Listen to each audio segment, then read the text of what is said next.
Hello everyone and welcome to today's video, which is where we're going to be looking at a new property sourcing technique on how you can find properties in your area where the sale has recently fallen through to spot some really motivated sellers. This is a great way to build a short list of properties, to narrow down on great opportunities that could be a really good fit for a buy-to-let, holiday-let, purpose-built student accommodation even, or HMOs, flips. Whatever your strategy is, this is a technique that kind of goes alongside all of those different strategies really nicely. And I'll show you exactly how you can find these property opportunities step by step for free in this video. So first of all, go to your property portal of choice. We're going to use Rightmove in this example because it's free. There's loads of different tools and techniques that you can use using a Rightmove or a Zoopla on the market, plenty of other portals out there, but this is a nice example to get you started. So we're going to start off by picking the area. I'm going to use Chester for this example. Go for sale, and there's a couple of different steps and stages for this, but we're going to keep it really high level and simple at the moment. So we're going to keep the search radius wide.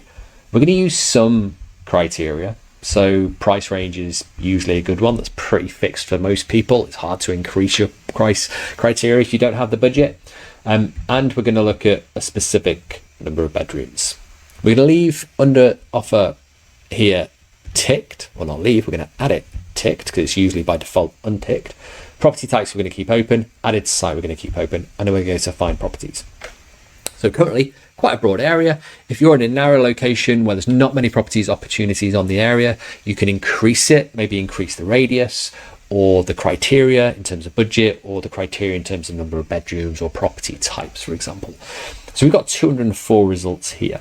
That's not a bad starting point. We're not going to be adding all of those to the shortlist, and there's a couple of different stages to this. So stage one is simply doing the search, getting a list of properties.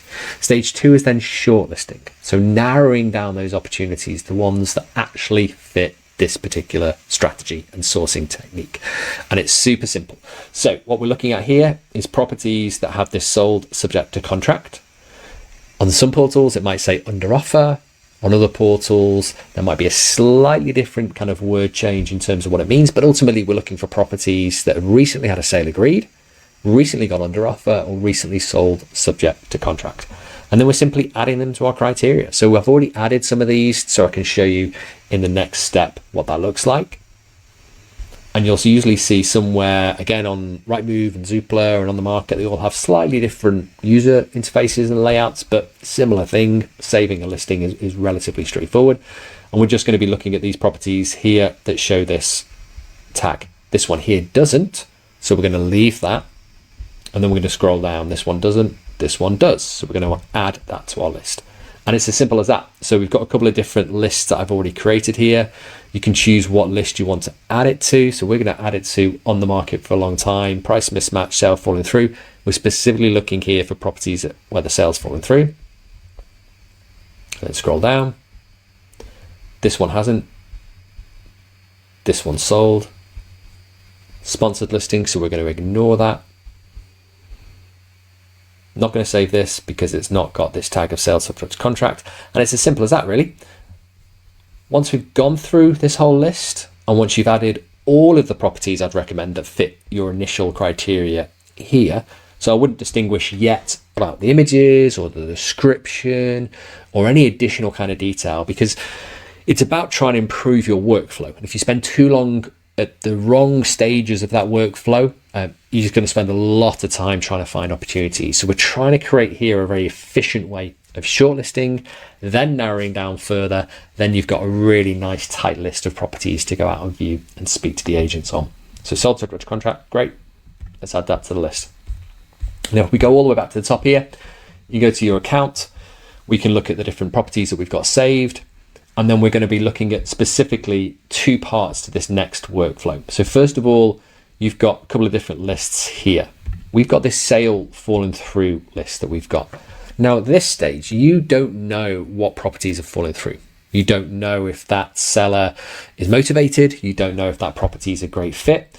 But at this stage, we don't need to know that. We just need to get originally all of those properties that have got this tag, subject to contract in this example, and then we're going to move it to the next phase. So the next part of the workflow is once a week. I'd usually recommend. Some people do it twice a week because they're really aggressive and want to make sure that they've got the very latest opportunities that they're speaking to the agents on every single day. So they're doing it more regular, a couple of times a week. For most people, once a week is plenty. For some people, once a month, once every 2 weeks, depends upon how active you are in your market. And essentially all you're doing then is logging in to this account, to this list, and having a look to see if there's any changes on these properties. So I can't do it in this example video. I can explain what to do. And then in the next kind of series of videos, you'll see this starting to actually come to use in your own workflow. But what you're doing is you're logging back in and you're seeing if any of these have changed. So if today, and let's say it's a Monday, you're doing this workflow, it shows sold subject to contract, and then you log in next Monday or on Friday, and that tag's gone and the property is back on the market, it gives you a really nice, simple workflow of how to spot those changes without needing to set up email preferences, because some of the portals don't work quite as well for stuff like that. They don't necessarily send you straight away those opportunities, or you can't really target in for certain criteria. This is a super simple way to do it for free. Sold subject to contract. We'd click it unsaved, or we'd move it to a different list, and then you can start to look at those properties and say, okay, well, I knew last week it sold, this week it's in a different list, and I now can start to workflow those properties. So hopefully that helps. Quick, simple sourcing technique of properties that have had a sale falling through recently.